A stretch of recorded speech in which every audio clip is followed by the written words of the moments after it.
Okay, so I figured it was time I went and did a little bit of general maintenance on the CNC machine and wanted to adjust my gibs, clean them off. I never actually removed my gibs after buying this machine. There was a fair amount of just filth up in there, so I'm glad I decided to do this. But I've already gone through and cleaned the gibs and reinstalled them, and I've already gone through and adjusted my backlash compensation for both the X and Y axis, but I figured I'd at least give a demonstration of how to check your backlash compensation, or how to find it, to put your settings into your control, or for how I go about doing it. And so, as you can see here, I've got an indicator that's already at 0 while being preloaded by the table on that magnetic base there. And so what we're gonna do is we're gonna move the table to a set point and then move it back to the point it's at right now and see if the indicator reads at the same point that it's at right now, which was obviously just at 0, as you saw. So but before we get to that,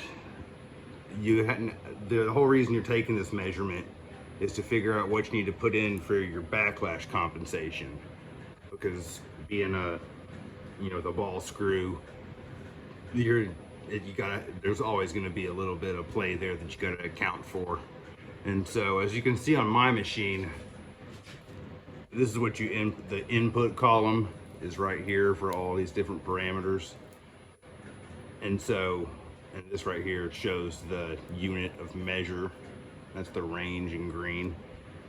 But so you're not going to be putting in a decimal amount in inches or millimeters. You're going to be putting in a number that corresponds to, in this case, an inch amount, or a decimal amount of an inch.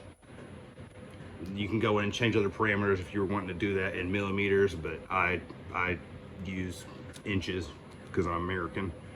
But so yeah, you got to figure out what number you're going to need to correspond to account for the correct amount of backlash in your ball screw.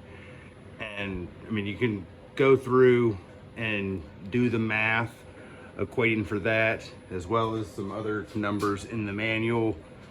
I don't feel like opening the big ass book up and going to the page to show it, but between this number and some other information there, you can do the math to figure out about how much you think you're going to need. Or the way I did it was just, I had, kind of started out at like 50. I tried entering 50 there after putting the gibs back in, tightening them up, and seeing where it got me on the indicator, and it wasn't far enough. So then I tried like 75, and that was too far. And then I tried like 55, and then I tried like 70, until I got down to where, for this axis, it was 69 was where I needed to be, which relates to the units over there for how much backlash you're compensating for. But okay, so yeah, now let's demonstrate how you would actually confirm that you've got that set correctly. So let's go over here to program, G01 F15X26.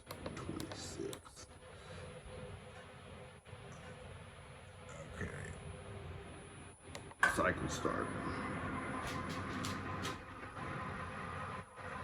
And this is going to stop right before this little stopper right here hits my X home switch.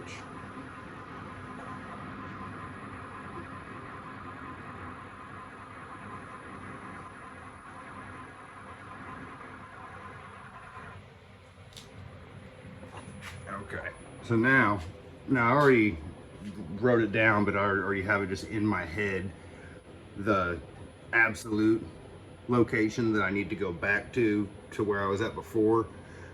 So just keep in mind that, like, I didn't demonstrate that since I've done this a time or two. It's already just in the back of my mind, but you need to write down where you were at, obviously, before you're going to send it back to where it was, to know if it's all good. So let's go G01 F15X 19.9890.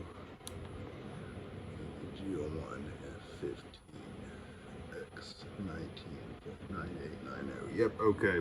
Cycle start.